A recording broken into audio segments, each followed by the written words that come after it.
Rusia bombardir markas militer di Kiev membalas hancurnya kapal Moskwa. Kementerian Pertahanan Rusia mengatakan telah menyerang sasaran militer di pinggiran Kiev dengan rudal jelajah pada Kamis malam 14 April 2022 dan menjanjikan lebih banyak serangan terhadap ibu kota Ukraina itu sebagai reaksi atas serangan Ukraina terhadap Rusia.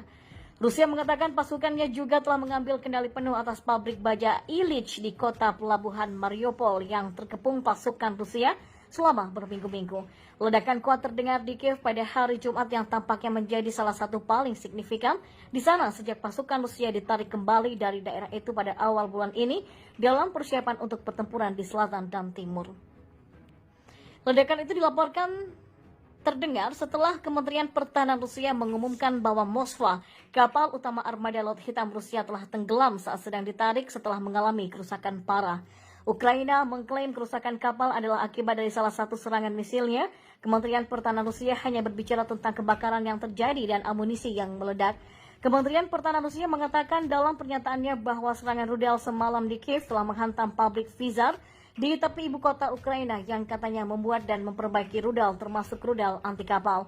Jumlah dan skala serangan rudal terhadap sasaran di Kiev akan meningkat sebagai tanggapan atas setiap serangan teroris atau tindakan sabotase di wilayah Rusia yang dilakukan oleh rezim nasionalis Kiev, kata kementerian itu dalam sebuah pernyataan. Dikatakan pasukannya telah menembak jatuh sebuah helikopter Mi-8 Ukraina yang dikatakan telah menyerang desa Klimovo di wilayah Bryansk pada 14 April dan juga menembak jatuh sebuah jet Sukhoi 27 Ukraina. Sekitar 30 tentara bayaran Polandia pun juga telah ditaklukkan, katanya. Aset luar biasa Rusia yaitu pesawat tempur Su-57 sangat ideal untuk perang melawan Ukraina. Sejak pecahnya perang di Ukraina pada 24 Februari, Rusia telah mengerahkan berbagai pesawat tempurnya. Pesawat tempur Rusia dapat digunakan untuk berbagai peran, mulai dari penyediaan dukungan udara jarak dekat hingga serangan presisi dan penindasan pertahanan udara musuh. Melansir dari Military Watch Magazine, pesawat tempur paling mampu dan terbaru di Rusia yakni Su-34 dan Su-35.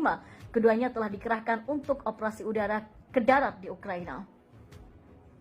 Pesawat tempur Su-34 dan Su-35 dikerahkan dengan yang terakhir juga diperkirakan telah memperoleh setidaknya 5 serangan mematikan terhadap pesawat tempur Ukraina.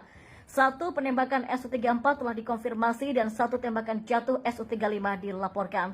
Meskipun volume rudal permukaan ke udara Ukraina dan tingginya jumlah serangan mendadak yang diluncurkan pesawat tempur Rusia, artinya kerugian ini tetap relatif rendah. Pesawat tempur Su-34 dan Su-35 berasal dari pesawat tempur Rusia kelas berat generasi keempat Su-27 Flanker. Sementara 2 petarung dianggap sangat mampu. Pesawat tempur kelas berat Su-57 yang lebih canggih tentunya memungkinkan akan membuat operasi melawan pasukan Ukraina jauh lebih lancar. Namun, Rusia tidak punya cukup Su-57 untuk membuat perbedaan jauh di Ukraina. Pesawat tempur Su-57 Rusia pertama kali terbang pada tahun 2010. Su-57 awalnya dijadwalkan untuk masuk ke layanan pada tahun 2015 dengan 50 unit untuk layanan dan pada tahun 2020 dan 200 unit pada akhir tahun 2025.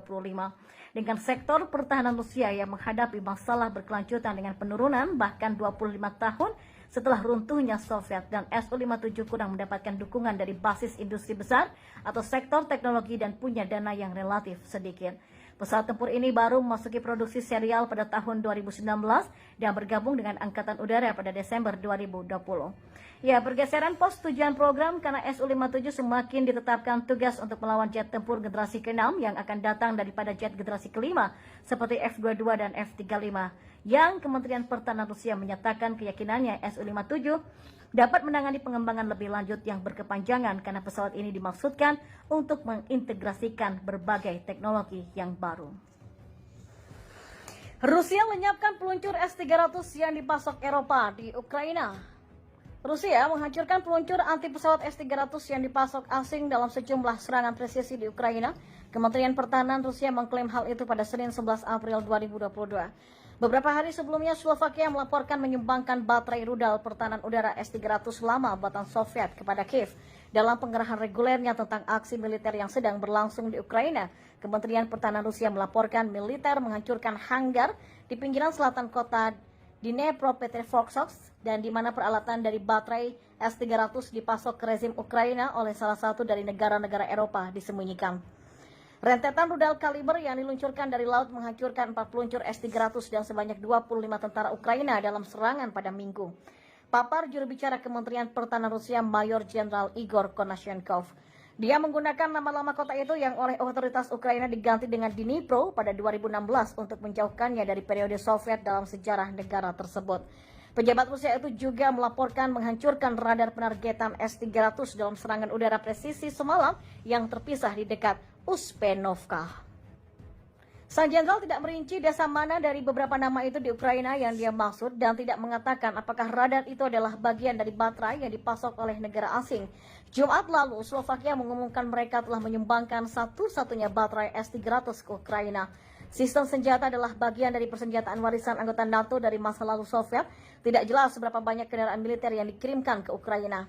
Baterai S-300 biasa dapat memiliki sedikitnya 4 unit dan sebanyak 12 peluncur menggunakan radar tunggal untuk mengidentifikasi target dan juga dikendalikan oleh satu pos komando. Ya, Perdana Menteri Slovakia Edward Heger meyakinkan warga bahwa keamanan nasional negara itu tidak akan dikompromikan karena sekutu setuju meningkatkan pertahanan udara sebagai imbalannya. Presiden Amerika Serikat Joe Biden sendiri mengatakan negaranya akan menyediakan baterai rudal Patriot sebagai pengganti dan berterima kasih kepada Bratislava karena setuju memberikan S-300 kepada Kiev. Elemen sistem Patriot mulai tiba di Slovakia 3 pekan lalu, menurut Menteri Pertahanannya. Washington sendiri dilaporkan menginginkan anggota NATO lainnya, yaitu Turki, untuk mencapai kesepakatan serupa dengan Ukraina dan mengirimkan rudal S-400 yang dipasok Rusia yang lebih canggih daripada S-300. Ankara menolak gagasan itu dengan mengatakan senjata akan tetap menjadi miliknya. Pada 2020, Amerika Serikat memberlakukan sanksi terhadap Turki karena membeli sistem S-400 dari Rusia berdasarkan kesepakatan yang ditandatangani pada tahun 2017. Moskow sendiri menyerang tetangganya pada akhir Februari menyusul kegagalan Ukraina mengimplementasikan ketentuan perjanjian Minsk yang ditandatangani pada 2014 dan pengakuan Rusia atas kemerdekaan Republik Donbas di Donetsk dan juga Lugansk. Protokol yang ditengahi Jerman Prancis telah dirancang untuk mengatur sistem wilayah-wilayah tersebut di dalam negara Ukraina. Rusia kini menuntut agar Ukraina secara resmi menyatakan dirinya sebagai negara netral yang tidak akan pernah bergabung dengan blok militer NATO yang dipimpin oleh Amerika Serikat.